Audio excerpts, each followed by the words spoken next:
Dear viewers, today we come to a highlight of the German Design Awards. It is a very special pleasure to announce the winner of the Personality Award.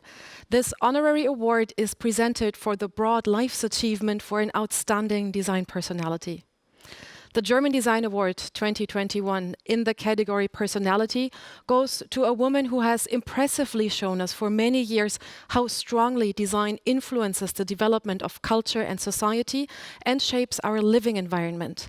At the same time, her work raises awareness for a responsible approach to design with regard to people and nature. The Personality Award 2021 goes to Paola Antonelli.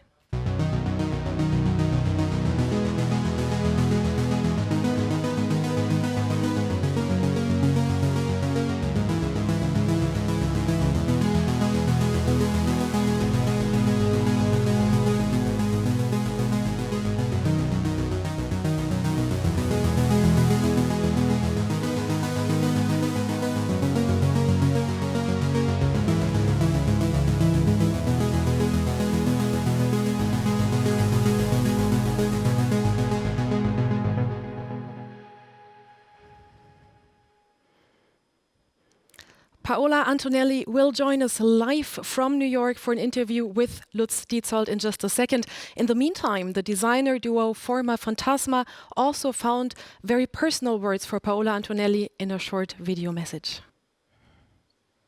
Hello, Paola. Congratulations. Hi, Paola. We are extremely happy that you won this prize, which is obviously extremely deserved, since you have been challenging and you're still challenging the design discipline in the best possible way since when you started, and in many, many different ways, with your writings, with your exhibitions, with your acquisition series at the MoMA. I think it is incredible what you did also on that level. I think you are really a curator that challenged what a museum should acquire. But also what we do love about you is your personality and your humanity. I remember when we were just graduated that we wrote you to ask some tips as young graduated from a school. And I remember this email coming after 5 minutes in our mail account. And remember that we were surprised and amazed on your level of professionality. And which is visible in everything you do, because your work is extremely well researched, thorough, extremely beautifully installed when you do exhibitions, and these are all things that we extremely appreciate, because I think you're really contributing in moving the design discipline always forward, respecting also where the design discipline is rooted. And you have been also extremely generous with our own work, I think, in supporting it and also in helping us continue it forward, as you did also for Broken Nature in our work or streams, trusting us fully. So we can only think that you should want a prize like this every day. Exactly. And wow, and we are very happy to be, first of all, of course, colleague, friends, and person that really respect a lot your work. So congratulations, and we can't wait to see your new endeavors, because we know for sure they will be thrilling as everything you developed so far. And to see you again after all. Ciao, Paola. Congratulations. Ciao. Yeah, Ms. Antonelli, congratulations on winning the German Design Award Personality in 2021. I'm really happy to have you with me, even if it's only digitally, but I'm very happy that we can talk a little bit about you and your work. Thank you very much, but don't call me Miss Antonelli. We go back. I'm Paola. Okay, Nice Paola, I'm not. Nice to see you. So you're working as a curator at the Museum of Modern Art in New York for about 27 years.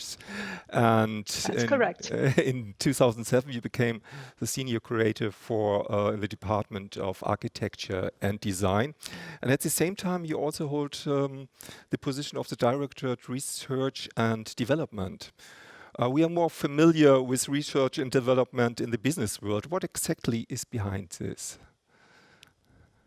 That was exactly the play of words. Usually a research and development department exists in a big corporation or in a scientific lab to kind of think about possibilities in the future, to act quickly on innovations and try to experiment and build prototypes and then maybe leave them to the side. So it's about experimentation. And that's really what we wanted to achieve with this research and development department within a museum.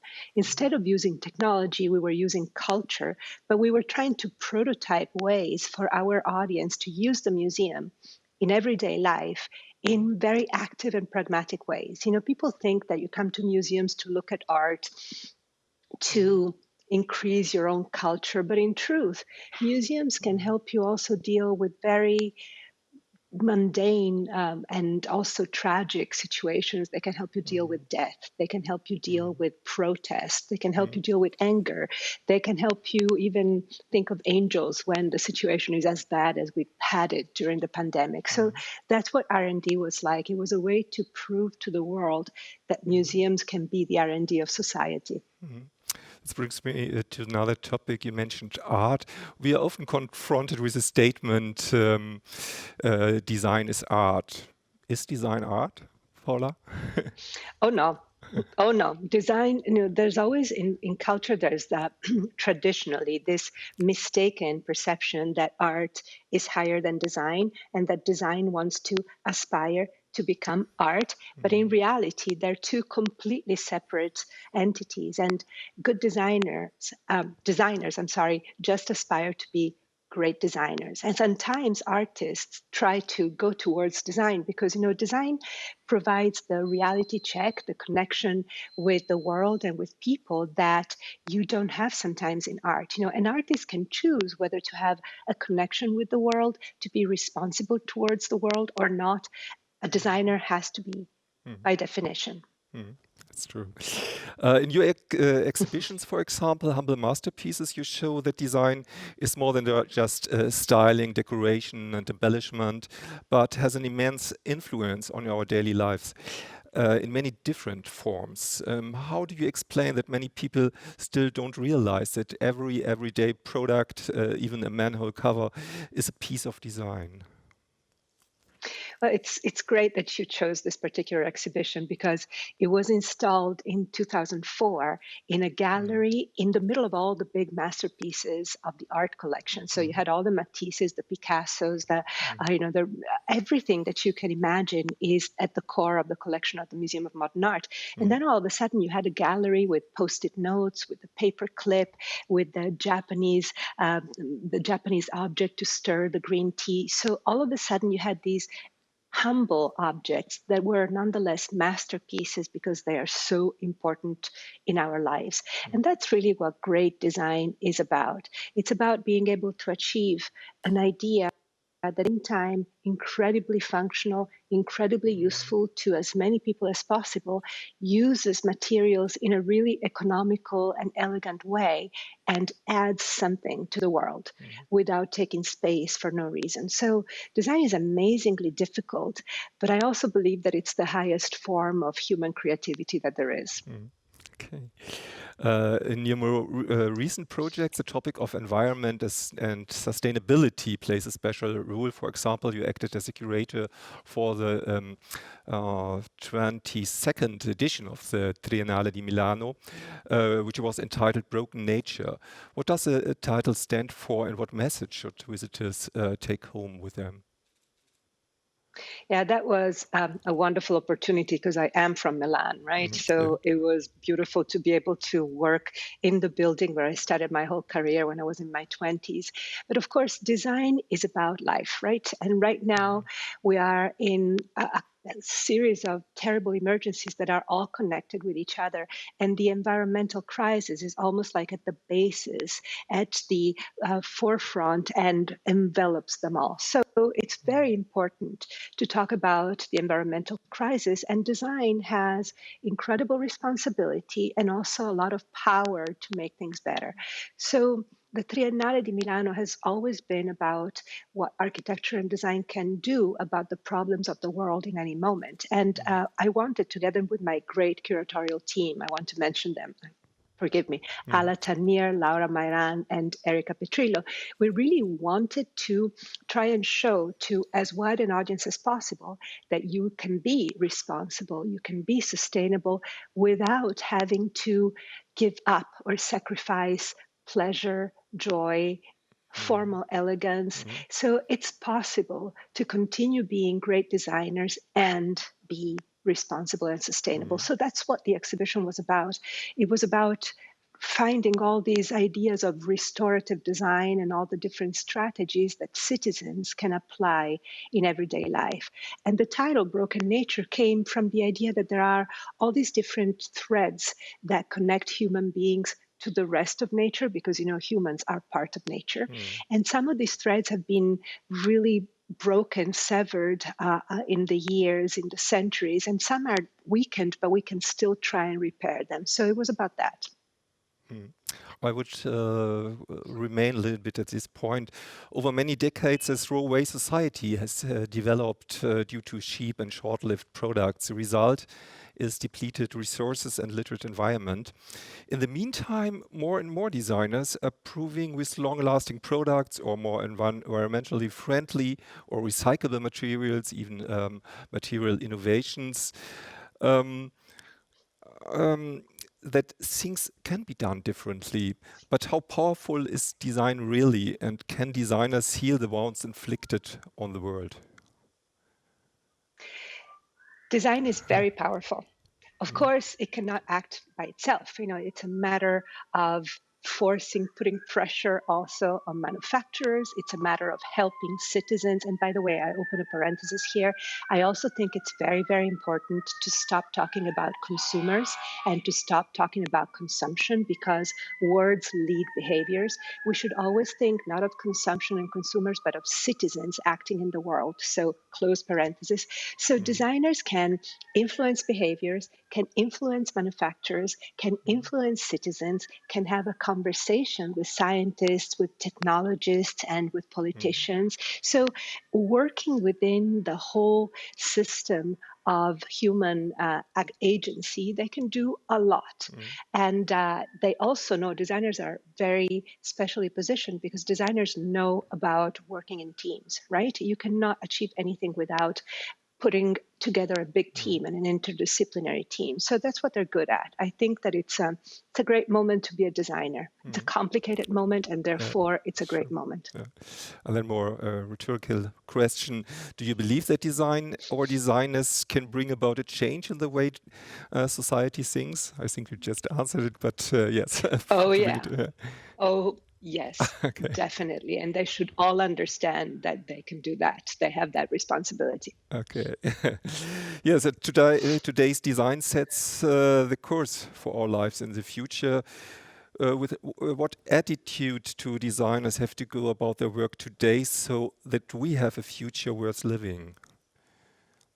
I think it's very important to always have in mind who you're working for. It's always important to remember that the people around you are your clients. Of course, the people that pay you are the corporations, are the agencies, but ultimately everything you do goes out into the world. And that's what needs to be always at the forefront of our thoughts. I keep that in mind also as a curator. The Triennale di Milano was for citizens, and the kids that were organizing Fridays for the Future, that were following Greta Thunberg and would take off Fridays for school to go and protest, they would gather in the exhibition in Broken Nature and then start the protest. That's, to me, the biggest measure of success that there can be. You once said that you had banned the term consumer from your vocabulary. Why? Because words lead behaviors. If we stop thinking of ourselves as consumers, we will stop thinking about consumption. If we, instead of consuming objects, we adopt objects or insert objects in our lives, we will have a different responsibility thing, from food to packaging. We will be all of a sudden more invested with responsibility. And I also really believe that if we started thinking of ourselves as citizens and as members of a big community, we would also also start having a different sense of interaction between one another. Yeah. In your view, how can we deal with, coming to a very actual point, with the long-term consequences of COVID-19 in the cultural sector and especially in museums? For example, now the museums in Germany, they are all closed, and but what will be the changes in the future? How to communicate museums in another way with their visitors? It's a big deal. It's something that at MoMA we have been grappling with for 1 year, as I'm sure that everybody else in Germany has. All of a sudden, we had to close our doors and connect with our audiences through online, right? And we have reopened MoMA and other museums in New York at the end of August with reduced capacity. So in a way, right now, it's a paradise for anybody that wants to go to the museum, because you can have the experience of the art almost by yourself. But it's not sustainable in the future, because especially in the United States, museums are private. We need to sell tickets. So what is very important right now is to really highlight the role that museums can have in culture. You know, the R&D department, in a way, has this responsibility. And crisis, I mean, this is a pretty long crisis, so I think we're all tired.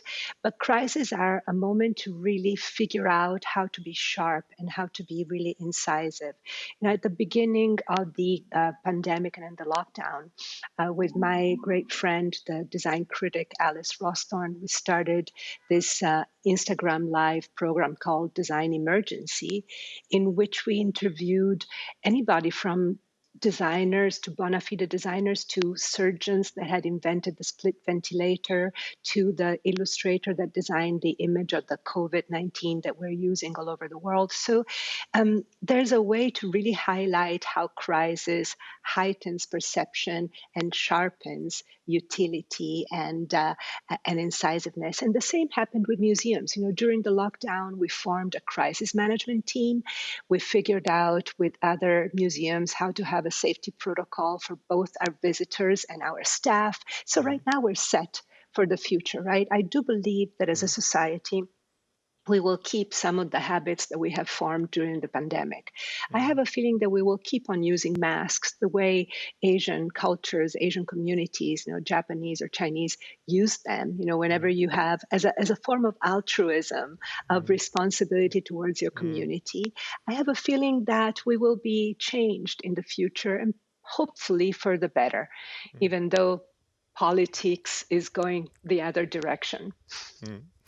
Yes, I totally agree, and I think some of these disruptive things that happened really brings us to more to the content, really, to talk about these things that are really important. And we see it also this year in the German Design Awards, that we set up a digital program really to very content orientated and to look a little bit more behind, and really to look what are the people really need and want. So yes, I totally agree.